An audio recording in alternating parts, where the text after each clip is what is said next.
박이원 정미령 선교사님은 주님의 지상명령에 순종해서 선교를 하시는데 그 어린아이들, 정말 길거리 아이들 어려서부터 데려다가 말씀으로 양육할 뿐 아니라 자녀처럼 길러서 그 8개의 교회들을 다 개척을 했습니다. 그리고 그 현지에 바로 그렇게 길렀던 제자들을 목회자로 사역자로 세워서 지금 선교의 사명을 잘 감당하고 있습니다. 정말 큰 열매가 아닐 수 없고요. 우리가 계속해서 일본어를 기도하는 이유가 거기 있습니다. 우리 마기현 정명사님, 우리 교회가 파송한 우리 선교사님이고, 여러분 알다시피 19년 전에 지어놓은 필리핀의 교회가 간판이 아예 한글로 가성교회라고 비쳐 있어요. 그리고 밑에 영어로 표기되어 있고, 그렇게 해서 여러분이 기도해 주시고 성원하신 것들이 이렇게 열매를 맺었고, 또 내년도에 20주년을 맞이해서 우리가 기념 예배를 준비하는데, 내년도 20주년을 맞이해서 여러분들 모두도 함께 가셔서 현지를 또 기도하며 또 투어하시면 여행 중에서 가장 보람있고 의미 있는 여행이 선교여행입니다. 선교지에 가서 우리가 여행도 하지만 그곳에 가서 기도도 하고 복음을 함께 심는 일을 하기 때문에 내년 6월로 우리가 기념 주일이 되는데요, 여러분들 지금부터 기도하시고 준비하셔서 시간과 모든 것들 준비하셔서 가시면, 여러분 알다시피 우리 교회에서 부교육자로 사역하던 우리 김경수 선교사님이 두마게티, 우리 마닐라에서 2시간 떨어진 곳에 있어요. 그래서 가면 우리가 먼저 월요일에 도착해서 두마게티로 가고, 두마게티에서 월화 지내고 수요일에 다시 마닐라로 옵니다. 그럼 마닐라 가성교회 와서 수, 목까지 있고, 그 다음에 금요일까지 해서 금요일 저녁 비행기를 타고 귀국을 하는 그런 일정을 하기 때문에 선교여행 가면 정말 필리핀의 선교를 우리가 알차게 참여하고 성원하고 가게 되는 일이니 여러분 기도 많이 해주시고, 이렇게 우리 선교사님들이 가셔서 훌륭한 선교라 해서 많은 열매를 지금 맺고 있다는 사실을 보고받았습니다. 감사할 일이고 수고 많이 하셨고 우리 주님께서 계속해서 함께해 주시기를 축원합니다. 여러분, 사람을 평가할 때 그 사람의 진모습은 무엇으로 평가할 수 있을까요? 외모일까요? 내면일까요? 물론 그 사람은 외모도 내면도 다 그 사람이기 때문에 두 가지를 다 평가해야 되겠지만, 그 중에서 중요하게 평가한다면 그것은 그 사람의 내면을 평가해야 될 것입니다. 왜냐하면 외모만 보아서는 그 사람의 진짜의 모습을 다 알 수가 없기 때문에 그렇습니다. 하지만 오늘 시대는 외모지상주의 시대입니다. 많은 사람들이 내면보다는 외모를 가꾸고 외모에 너무 많은 치중을 하고 있다는 사실을 우리는 다 공감할 것입니다. 하지만 사람의 사람됨은 외적인 모습이 아니라 그의 내면의 속사람이 참 사람일 것입니다. 그러기에 하나님께서는 베드로전서 3장 3절 4절 말씀에서 너희의 단장은 머리를 꾸미고 금을 차고 아름다운 옷을 입는 외모로 하지 말고 오직 마음에 숨은 사람을 온유하고 안정한 심령에 썩지 아니할 것으로 하라. 이는 하나님 앞에 값진 것이다. 외모를 꾸미지 말고 속 사람을 꾸며서 하나님 앞에 참되게 하라고 말씀을 하고 있습니다. 오늘 인격 예배 드리면서 사도행전 17장 10절에서 13절의 말씀을 중심으로 더 너그러운 사람이 됩시다라는 제목으로 말씀을 준비를 했습니다. 계속해서 말씀드립니다마는 참된 사람은 그 인격이 온전한 사람이라 할 것입니다. 아무리 능력 있고 실력이 있고 아무리 학식이 많아도 인격이 잘못되면 그 사람은 훌륭한 사람은 못 됩니다. 오늘날 많은 경우에 사람들이 실력 부족, 능력 부족, 기술 부족 때문에 문제라고 하지만 사실은 그게 아니라 인격이 잘못되어서 그 사람이 잘못하는 것입니다. 실력 좋고 능력 있고 기술 좋은 사람이 잘못됐어, 인격이 잘못됐어. 그러면 그 사람이 그 모든 실력과 능력과 학식을 가지고 악한 일을 할 것입니다. 못된 일을 할 것입니다. 우리 사회의 비전은 많은 사람들의 문제는 실력이 부족한 게 아니라 인격이 부족하고 됨됨이가 부족해서 문제를 일으키는 것이 아니겠습니까? 이것은 가정이나 사회나 교회나 어디든지 다 동일하게 적용되는 원리일 것입니다. 진정한 참 교육은 여러분 정말 지식을 전달하는 것도 중요하지만 기술을 연마하는 것도 중요하지만 그의 인성을 바르게 길러주는 거 아니겠습니까? 그러나 많은 경우에 오늘 우리가 교육의 문제점을 우리가 느끼는 것은 지식 교육은 너무나 많이 시켰어요. 특별히 코리아는요, 교육에 있어서 전 세계에서 가장 교육열이 많이 앞서 있는 나라로 미국의 오바마 대통령이 취임할 때에 아예 취임식 내용에서 코리아의 교육을 언급하더라고요. 우리 미국도 코리아의 교육을 닮아가야 된다 이렇게 할 정도로 인정하니 얼마나 코리아의 교육이 앞서 있다는 것입니까? 그런데 안타까운 문제는 지식 교육만 하는 거예요. 입시 위주의 교육만 하는 거예요. 사람됨의 교육을 해야 되는데 인간다운 인성교육이었는데 그걸 못하는 겁니다. 그러다 보니까 우리의 자녀들이 많은 학식과 지식을 가지고 그 공부는 잘 합니다. 세계 유수한 대학에 코리아에 있는 학생들이 거의 다 포진해 있습니다. 훌륭한 세계의 그 대학들을 다 나와서 학벌 스펙이 정말 뛰어나서 뭐 전 세계에 어디 가든지 코리아가 단연 학생들이 1등이라고 하는데 문제는 학교에서는 그러는데 졸업을 하고 나서 현장에 들어가서 취업하고 사회인이 되었을 때는 그 자리를 몇 년 유지 못하는 겁니다. 그렇게 좋은 직장을 들어갔습니다. 최고의 직장 들어갔습니다. 그러나 5년, 10년 못 버티고 다 도태되어 버립니다. 무엇이 문제일까요? 실력, 학식, 기술이 문제가 아니에요. 인성이 잘못돼서 인간관계, 사람관계를 잘못하기 때문에 못 견디는 것입니다. 교회 안에서도 마찬가지. 우리가 하나님의 일을 하는 데 있어서 우리 모두가 일꾼이 될 터인데 교회 안에서 하나님의 일을 하는 사람들은 성경이 규정하는 자격이 있어야 될 것입니다. 사도행전 6장 3절 말씀 보면 이렇게 규정하고 있어요. 형제들아 너희 가운데서 성령과 지혜가 충만하여 칭찬받는 사람 7을 택하라. 우리가 그 일을 그들에게 맡길 것이다. 초대교회 7 집사님을 최초로 선택하는 그 내용입니다. 어떤 사람이요? 성령과 지혜가 충만한 사람, 그리고 칭찬받는 사람을 세우라고 그랬어요. 5절의 말씀에 내려가면 그래서 그들이 온 무리가 이 말을 기뻐하여 믿음과 성령이 충만한 사람 7을 세워요. 스데반, 또 빌립, 버르고르, 니가노르, 디몬과 바메나와 또한 유대교의 교환 안디옥 사람 니골라를 세워요. 7명을. 근데 3절에는 성령과 지혜가 충만한 사람, 5절에는 믿음과 성령 충만한 사람이므로 그러므로 세 가지가 갖춘 사람이에요. 성령, 믿음, 지혜가 충만한 사람인데 여기에 중요한 단서가 뭐예요? 이 사람들이 칭찬받는 겁니다. 칭찬받는 사람을 세워놨어요. 성령이 충만한 사람, 지혜가 충만한 사람, 믿음이 충만한 사람은 당연히 칭찬받는 사람이겠죠. 꼭 그럴까요? 여기에 문제가 있어요. 우리 교회 안에서 우리들이 정말 믿음이 좋아요. 성령 충만한 것 같아요. 기도 많이 해요. 열심히 주를 섬겨요. 많은 사역을 해요. 근데 칭찬받지 못하는 사역자가 얼마나 많은지 안타까운 일이 아닐 수 없어요. 왜 그럴까요?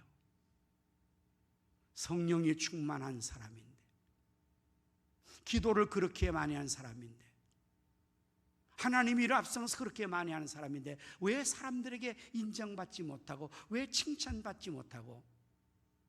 문제가 있다면 그건 심각한 문제 아니겠습니까? 무엇 때문일까요? 인격 때문입니다. 사람됨 때문입니다. 그래서 우리 목회자들은 경험상으로 교회 일꾼 세울 때에 믿음 좋은 사람보다는 사람 좋은 사람 세워야 된다고 말들을 합니다.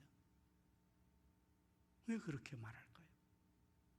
당연히 믿음이 좋고 성령이 충만하고 지혜가 충만한 사람을 세워야 될 텐데 왜 그렇게 말할까요? 그것은 경험적으로 다들 이렇게 말합니다. 믿음 좋은 사람 세웠더니 믿음이 좋을 때는 충성을 하더라고. 근데 믿음이 떨어지니까 충성을 안 하더라고. 그렇습니다. 우리가 언제나 믿음이 충만하지 않아요. 언제나 은혜가 충만하지 않아요. 우리 신앙생활은 굴곡이 있습니다. 언제나 내가 성령 충만, 믿음 충만 참 좋겠지만 그렇지 않을 때가 있어요.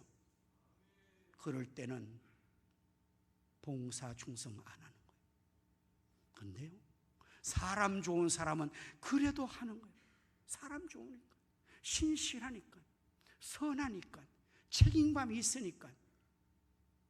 그래서 사람 좋은 사람, 인격 좋은 사람, 책임 있는 사람을 세우면 믿음이 좋으면 더 잘하고 은혜가 충만 더 잘하고 그게 없어도 기본을 한다 이거예요. 그런데 사람이 안 된 사람을 세웠더니, 그래서 믿음 좋아 세웠더니 믿음 떨어져 기도 안 하고 좀 어렵고 이러니까 그냥 아예 이 귀한 하나님 주신 사명을 헌신으로 내버려버리고 아무것도 안 하는 거예요. 그래서 목회자들이 이구동성으로, 경험상으로, 데이터상으로 이렇게 하는 거예요. 사람의 진정한 모습은 외모도 아닙니다. 실력도 아닙니다. 그것 위에 정말 칭찬받을 수 있는 인격, 인성, 그것이 필요하죠. 오늘 본문의 말씀에서 이 베레아 사람들을 소개하고 있습니다. 11절 말씀 다시 한번 확인해 보실까요? 베레아에 있는 사람들은 데살로니가에 있는 사람보다 더 너그러워서 간절한 마음으로 말씀을 받고, 이것이 그러한가요? 날마다 성경을 상고함으로. 베레아 사람 소개하고 있어요.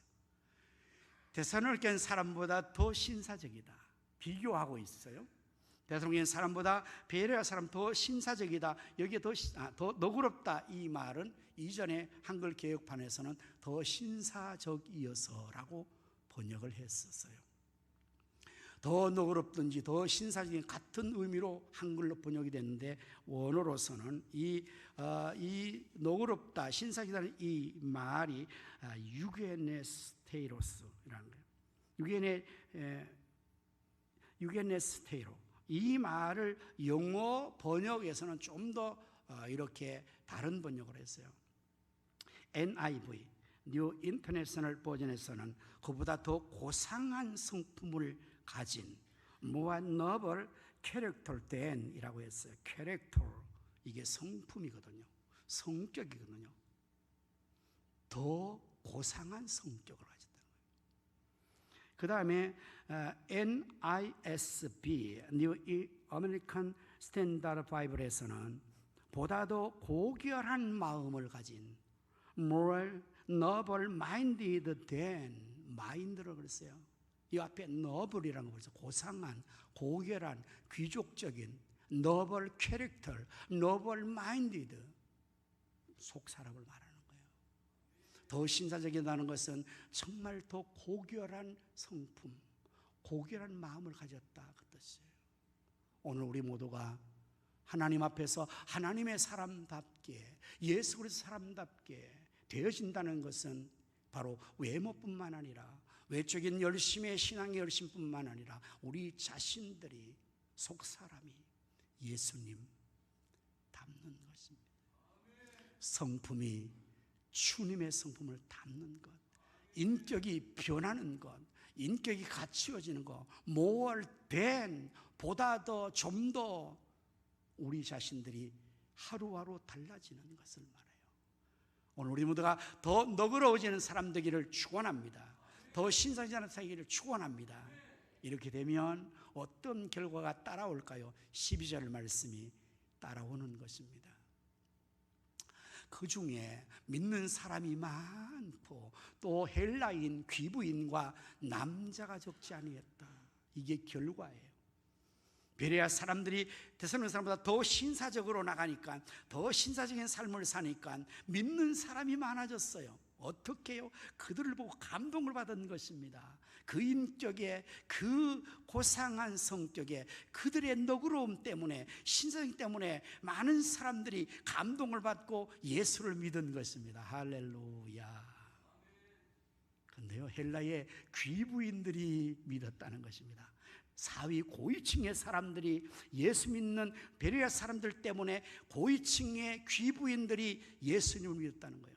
놀라운 일 아닙니까? 그리고 남자가 적지 않다는 이 표현은요, 이런 것입니다. 복음이 처음 전해될 때는 남자들은 복음을 잘 받지 않습니다. 우리나라의 1800년대에 선교사님 복음을 선교했을 때 구한말 시대입니다. 그때에 우리나라는 이 유교의 전통에 완전히 정착되어 있었어요. 이소는 500년이 유교로 이어져 왔지 않습니까? 남존여비 사상이 강했던 시대입니다. 그래서 남자는 하늘이고 여자는 땅이었습니다. 여자는 이름도 없었습니다. 그래서 여자를 부를 때는 무슨 댁이라고 그래요? 안성댁, 서울댁 무슨 이렇게 불러요. 이름도 없어요. 그 정도로 여성들에 대해서는 인격을 무시했어요. 그래서 선교사가 복음을 들고 왔는데 양반 사대부지만 남자들은 복음을 거부하는 거예요.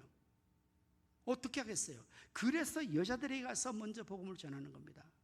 여자들이 그 찌들린 시집살이와 그 인격의 탄압과 그러한 가운데서 그 주님이 필요하고 하나님의 은혜의 복음을 그들은 열고 받는 거잖아요. 그래서 여자들이 먼저 복음 받았거든요. 마찬가지입니다. 남자가 적지 않았다는 말은 이 남자들 예수 믿는 게 참 힘들거든요. 이 자리에 계신 남자들은 정말 위대하신 분이에요. 하나님이 특별히 사랑하시는 분이에요. 여러분들은 보세요. 남자가 적어요. 지금 여자가 많아요. 이게 이 현상입니다.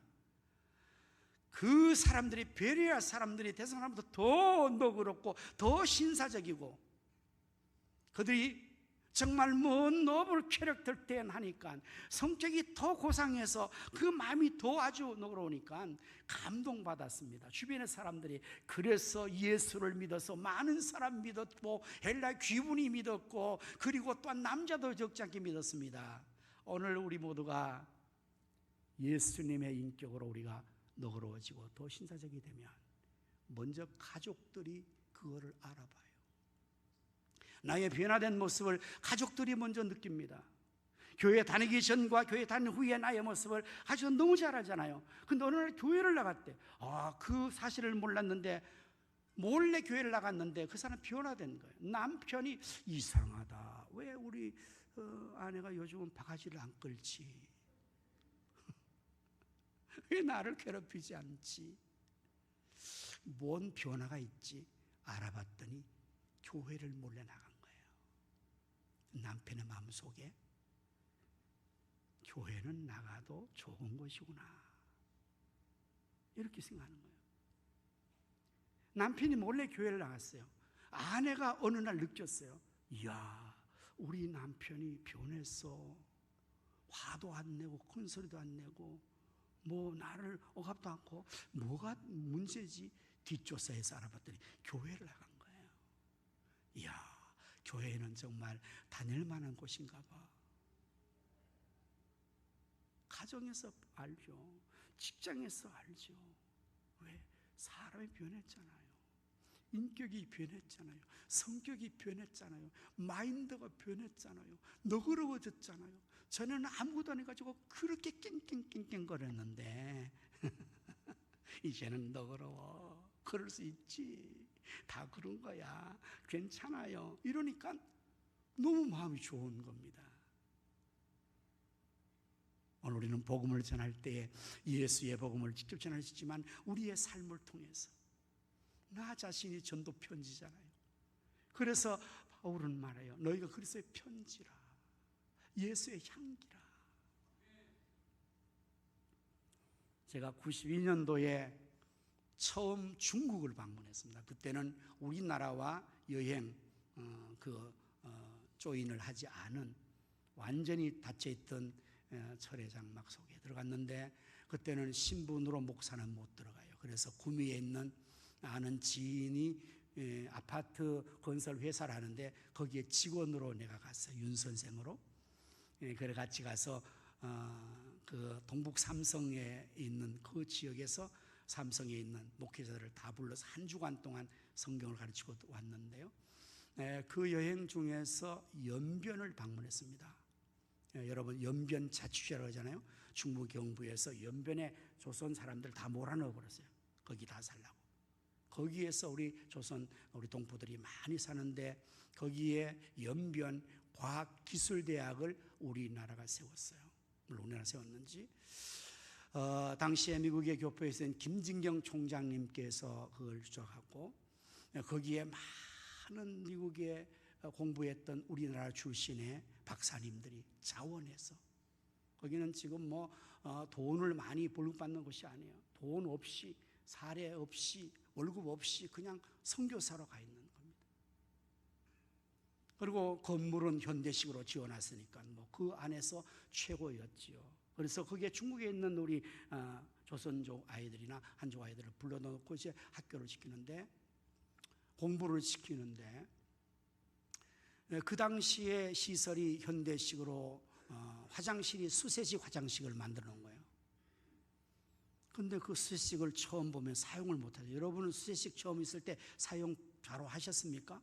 어디에 앉아서 변을 보고 어떻게 하는지 그 물을 마시는지 손 씻는지 잘 모르잖아요.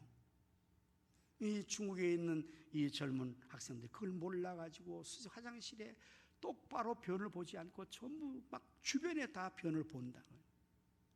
그거를 박사님 교수들이 다 화장청소하고 말 안 하고 그리고 그 당시 중국은 복음을 지금도 마찬가지로 전할 수 없잖아. 예수 못 전합니다. 성경 못 전합니다. 그러나 학교를 세운 설립의 이념이 과학기술대학은요 크리스찬들이 세운 거예요. 그래서 그 학사들은 다 사랑관, 소망관, 사랑의 교회와 소망교회가 다 빌딩 학사들을 다 지어줬거든요. 그런 마인드로 거기에 선교사람 마음으로 박사님들 교수님들 다 자원에 들어갔는데 그렇게 하고 나니까 한참 지나고 나서 그 아이들이요 중국 아이들이 교수님에게 가까이 찾아온대요. 그리고는 교수님에게 이렇게 말해요. 교수님이 믿는 하나님 나도 믿어도 돼요. 이렇게 말해요. 한 번도 하나님 얘기 안 하는데 한 번도 예수 증거하지 않았는데 그 교수님의 삶과 인격을 통해서 보다 더 너그러움, 보다 더 신사, 고귀한 성품, 고귀한 마인드 때문에 스스로 학생들이 와서 복음을 받아들이고 개종 변화되는 것을 간증을 들었습니다. 사랑하는 성도 여러분, 오늘 우리가 신앙생활하면서 기도해야 되는 기도의 제목은 무엇입니까? 오늘 우리가 복음성을 시작하면서 예배를 시작하면서 복음성에 원하고 바라고 기도합니다. 뭘 원하고 바라고 기도해요? 하나님의 뜻이 꿈이 나의 비전이 되고 예수님의 성품이 나의 인격이 되고 성령님의 권능이 나의 능력이 되기를 원하고 바라고 기도합니다. 진심이 되기를 원해요. 오늘 우리가 비전 3천 교회의 꿈이 우리 목사의 꿈이 아니에요. 성도 여러분의 꿈이 아니에요. 하나님의 꿈이에요. 죽은 영혼을 살리시기를 원하는 하나님의 간절한 그 꿈이 우리가 3천년 영혼을 구원하자는 것이고 이 지역을 성취하고 민족을 복음하고 나가 세계 선교를 하자는 것이 하나님의 꿈이에요. 예수님의 꿈이에요. 그래서 우리가 이것을 우리의 비전으로 가지고 하나님 기도하는 것입니다. 예수님의 성품, 고결하고 고상하신 주님의 마음, 그 마음 그 성품이 나의 인격이 되도록 예수님처럼 바울처럼 그렇게 살기를 원하는 우리 모두가 되어서 이제 우리 모두가 더 너그러운 사람, 더 신사적인 사람, 더 인격적인 사람, 고귀한 성품, 고귀한 마음을 가지는 우리 모두가 될 수 있기를 예수님의 이름으로 축원합니다. 기도하겠습니다. 베레아 사람들은 데살로니가 사람보다 더 신사적이고 너그러워서 간절한 마음으로 말씀을 받고 이것이 그러한가여 날마다 성경을 상고하였다 했습니다.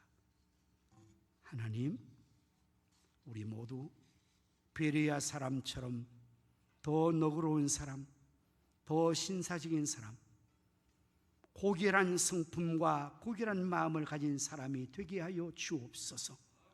하나님의 꿈이 나의 비전이 되고 예수님의 성품이 나의 인격이 되고 성령님의 권능이 나의 능력 되게 하여 주옵소서. 원하고 바라고 기도합니다. 예수님처럼 바울처럼 살게 하여 주옵소서. 그래 나 때문에 내 가정이 구원받고, 나 때문에 내 직장의 동료가 구원받고, 나 때문에 이 지역과 이 민족이 구원받는 사람들이 많아질 수 있도록 주여 저희들을 축복하시고 사용하여 주옵소서. 예수님 이름으로 간절히 기도드립니다. 아멘.